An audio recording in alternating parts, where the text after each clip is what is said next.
we basically started a study in the Mbizana area as a pilot to all the other areas that are actively producing maize. So we had to start somewhere. We decided to start in Mbizana because, first of all, it's a high rainfall area, and the majority of people in Mbizana are involved in some sort of farming, be it in small scale, in their gardens, or in their fields. So the interest was sparked by the lack of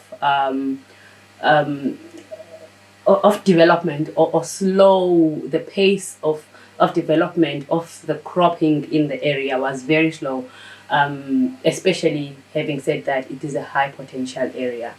So we wanted to find out what could be the reason behind the crop production. We are not reaching the yields. And because we are at Donny Research Institute, we felt that a precise approach, yet cost-effective, would be to start in our inventory and try and find out what is going on when it comes to the soil fertility of soils that we receive from Mbizana. And so that is how the study came about, through also an interest in the people.